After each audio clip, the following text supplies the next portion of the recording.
iyo mubona yihiringa akora ibiganiro hirya no hino, rimwe na rimwe ukabona arurira ikibuno cy'umugore. Mwaramukunze hano mu Rwanda ku bitangazamakuru bitandukanye, kuri social media zitandukanye, haba kuri YouTube, kuri Facebook, kuri TikTok, no ku zindi mbuga nyinshi rwose nyinshi, ku maradiyo, ku mateleviziyo ndetse n'ibitangazamakuru byandika. Ni umugabo umaze kwigarurira imitima ya benshi hano kuri buno butaka bw'i Rwanda ndetse n'imbibi z'u Rwanda hakurya rwose mu biyaga bigari, by'umwihariko East Africa yose, mu gihugu cy'abaturanyi cy'i Burundi bikaba akarusho, ndetse byagera mu bindi bihugu bya East Africa bivuga ururimi rw'igiswahili, maze naho agasya atanzitse cyangwa se akanzika. Ni umuhanga cyane mu bijyanye no gusetsa no gukina filime zitandukanye, cyane ko ari umwe mu bagabo bamenyekanye hano mu Rwanda muri filime twakita ko yakunzwe n'abatari bake cyane, nubwo nta terambere abenshi bari bakagira, ndetse nubwo nta terambere uyu mukinnyi yari afite icyo gihe, ariko ntabwo mwabuze kumukunda. Yakinye filime yitwa Zirara Zishya, niho benshi mwamumenye. Mugabo rero akaba afite izina ryitiranwa n'akanyoni. Ndaje mbabwire rero amateka y'uyu mugabo, ayo mwari muzi n'ayo mutari muzi, ngiye kuyabasesengurira mu gihe gitoya, maze nyabavire imuzi nyabagerere imuzingo. By'umwihariko ndabizi neza ko abamukunda akari akarusho, ndabizi ko abamukunda mugiye kuryoherwa n'ikiganiro. Hanyuma rero kora subscribe unasharinge kugira ngo bigende neza. Burya gukora subscribe bituma turushaho kugira imbaraga, bituma turushaho gutekereza byinshi byo kubategurira. Uyu mugabo rero tugiye kubabwira yitwa Kanyombya. Akaba akunzwe hano mu Rwanda. Kanyombya Kayitankore Jolly, uyu niwe ngiye kubabwira mu nkuru yacu y'uyu munsi. Ariko iyo message iri gutambuka hano hasi, ndagira ngo uyiteho cyane kuko ifite umumaro munini kuri sosiyete. Hari ubwo rimwe na rimwe ibyo abantu bakora bijya biteshwa agaciro, ugasanga hari urwego bifatwamo, ariko burya uko byamera kose wowe ubereyeho gutekereza no kuvuga utireka iyi message nyiteho. Iyi message iri hano hasi uyiteho. Ni umuvuzi gakondo wabigize umwuga, akaba ari mu rugaga rw'abavuzi gakondo mu Rwanda. Ni ukuvuga ngo umwizere, hanyuma muvugane muganire, ku bari hanze umwandikire, cyane ko arashoboye, avura indwara nyinshi zitandukanye, nyinshi rwose, ndetse harimo n'ibyo tutabura kuvuga ko byayobeye benshi. Akaba rero ari umuhanga, yewe navuga ngo gukoraho rikaka. Ni umuhanga rwose. Aranavuga ati rero yewe ibyanjye ndagufasha, hanyuma ukazishyura nyuma. Niko bigenda. Umuvugishe nimero ye ngiyo twashyize aho ngaho kugira ngo ibintu byose ubyumve.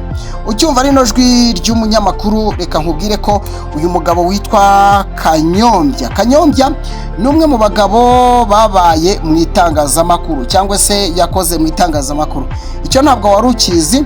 Kanyombya yakoze mu itangazamakuru. Ubwo dutangiye kukubwira byinshi utaruzi kuri Kanyombya, ndetse n'ibyo waruzi, kubera ko ndabizi ko mumukunda, ushobora kuba waramukurikiranye. Kanyombya yakoze mu itangazamakuru.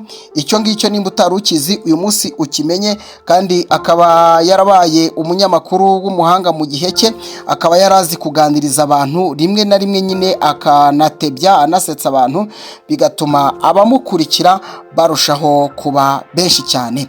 Iyo ni impamvu imwe rero inatuma Kanyombya iyo ari imbere y'itangazamakuru, iyo ari imbere ya mikoro, ayibyaza umusaruro kuko arayumva, arayizi, arayisobanukiwe.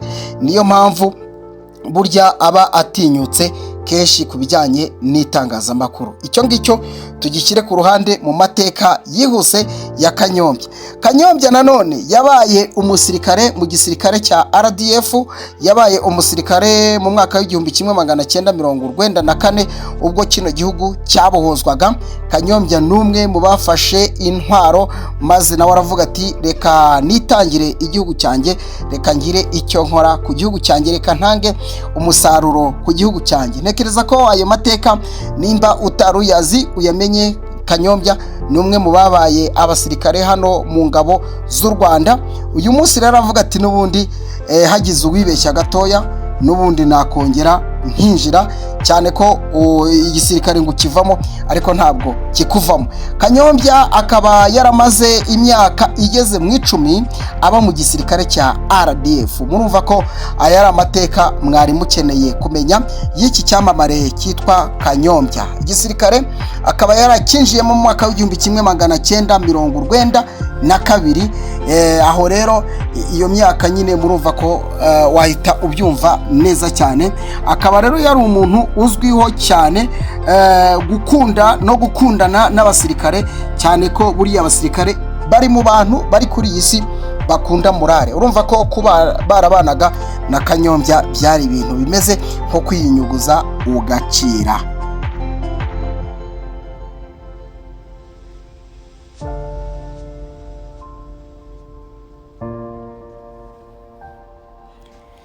Yes, ikindi tutabura kubabwira kuri Kanyombya mutari mumuziho, reka mbabwire ku mpano ya Kanyombya. Impano ya Kanyombya avuga ko atari umwihariko we gusa, ahubwo ni umwihariko wo mu muryango iwabo. Nyina ni umunyarwenya cyane, ise ni umunyarwenya. Burya rero bajya bavuga ngo isuku igira isoko, cyangwa se nyirankomo agira inkomoko. Kanyombya akina filime, Kanyombya akina comedy, arasetsa mu buryo butandukanye kandi byakugora kumva ijambo rye maze ukaza kurirangiza udasetse. Ni umugabo rero ufite iyo mpano, ariko impano ye akaba yarayikuye ku babyeyi be, nyina na se.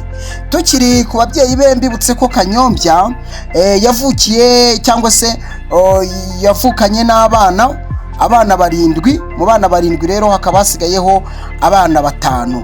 Ubwo ngubwo wenda ushobora guhita wibaza ngo ese ubwo abavandimwe be bo bameze bate? Ibyo nabyo tuzabicukumbura tumenye nimba nabo ari abanyarwenya nk'uko twamenye ko nyina na se ari abanyarwenya, ari abantu muganira ukumva ushize irungu. Ubwo tuzanamenya nimba n'abavandimwe be 5 mu gihe babiri batakiriho nimba nabo bameze nka Kanyombya cyangwa se bameze nk'ababyeyi babo.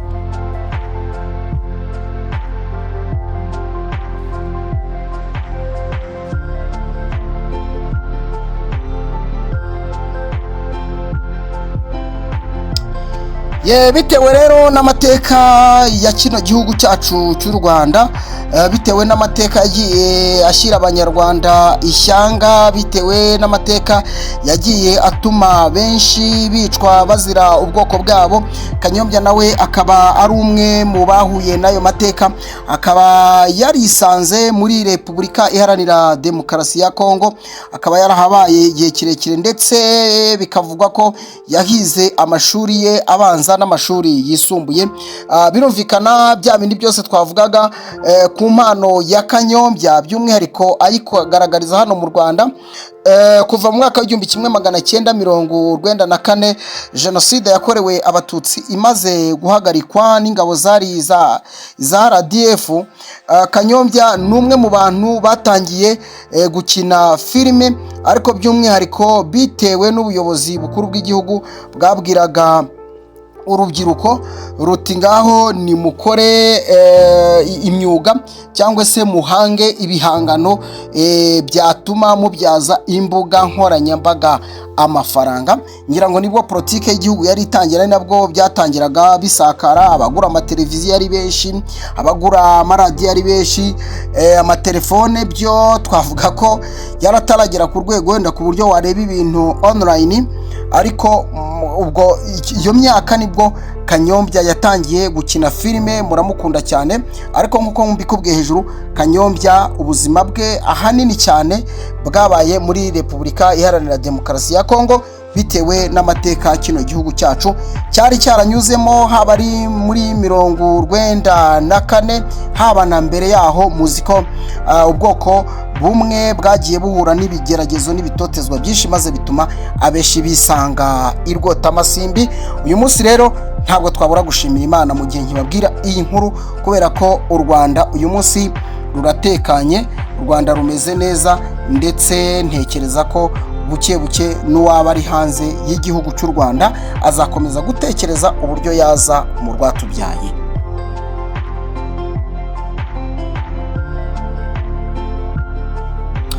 Nkikubwira rero ku mateka menshi cyane ya Kanyombya Kayitankore Jory, mwakunze muri benshi na bugingo n'ubu mukaba mukimukunda.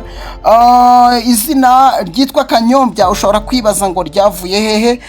Iri zina rye ni izina rifite amateka maremare mu buzima bwe, cyane ko mu gihe yigaga bajyaga bakina imikino, ariko rimwe na rimwe nyine umuntu agafata izina kugira ngo bize kugenda neza. Nk'uko muzi, abakinnyi ba filime bakunze kugira andi mazina atandukanye nayo basanganwe.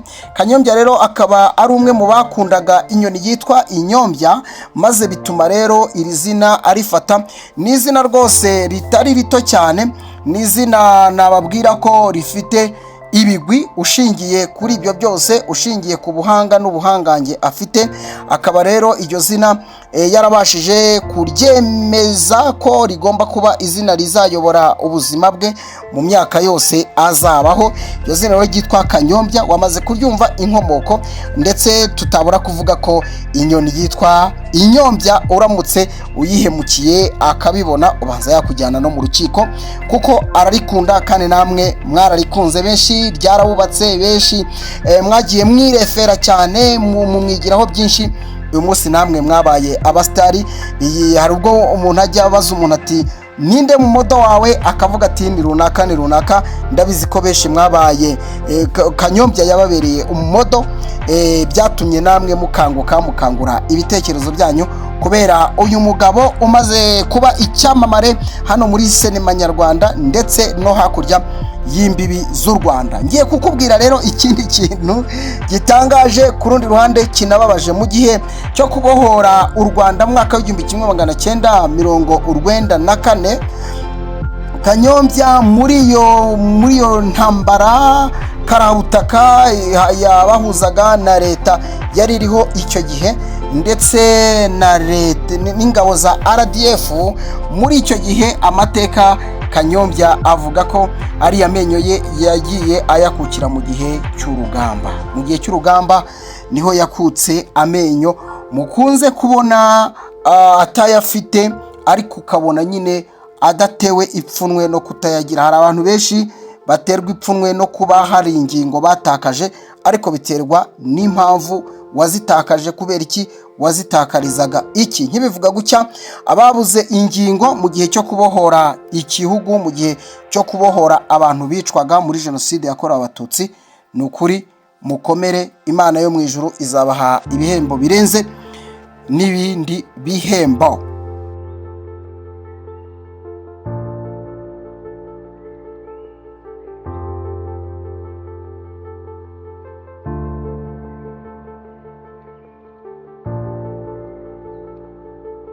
Kanyombya rero ndi kubabwira akaba ari umugabo ufite umugore n'abana babiri. Umugore we akaba amaranye na Kanyombya imyaka 40. Imyaka 40 ntago ari imyaka mitoya. Murabizi ko igihe tugezemo ari igihe usanga ingo nyinshi zisenyuka umunsi ku munsi, aho usanga umuntu yigera mu rugo maze agahita yongera akarusohokamo. Ngira ngo murabizi amategeko atandukanya abashakanye inshuro nyinshi, ariko ni nako ahuza abashakanye mu buryo bwemewe n'amategeko iyo abantu basezerana. Kanyombya rero akaba amaranye n'umugore we imyaka 40, bakaba bafitanye abana 2. Murumva ko mu by'ukuri imyaka 40 ntago ari imyaka mike. Buriya rero ni umusaza mujye mumwubaha, usibye no kuba ureba imvi zamaze kuba uruyenzi, ariko ni umuntu koko ushesha kanguhe unakurikije imyaka 40. My friend, imyaka 40 ni imyaka itari mikeya, ni imyaka utashyira mu kiganza mupfumbate, ni imyaka myinshi rwose. Abenshi mumaze kuba abastari nta nubwo murageza no muri 1/2. Kanyombya rero ngira ngo abatari bazi ko afite umugore n'abari babizi, hari ubwo washoboraga kuba utazi ngo afite abana bangahe. Nuko nguko bimeze. Tukivuga ku bana Kanyombya afite, nkubwire ko afite n'abandi bana benshi cyane arera. Afite ubumuntu bukomeye, kuko nyuma yo kugira abana 2 bava mu nda ye, ariko afite n'abandi bana babyawe n'abandi bagore n'abagabo. Abo bakaba bari mu nshingano za Kanyombya, abitaho umunsi ku munsi. Iyo mubona yihiringa akora ibiganiro hirya no hino, rimwe na rimwe ukabona rurira ikibuno cy'umugore, abenshi mugaseka, ibintu byose akarwana imbere ya kamera. Buriya kuba ari ukugira ngo umuryango we ubeho, kuba ari ukugira ngo abo yazanye kuri iyi si n'abatazanye kuri iyi si, ariko afite mu nshingano nk'umuntu ufite umutima w'urukundo, bose abahumurize, bige, barye, bambare, bamererwe neza, maze batere imbere nk'uko igihugu kibyifuza.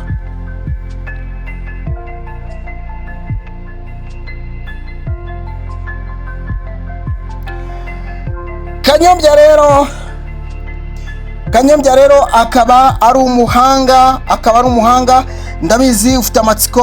Hari ubwo ugira gucya ukumva avuze Icyongereza, ukumva avuze Igiswahili, ukumva avuze Igifaransa, akavuga n'Ikinyarwanda.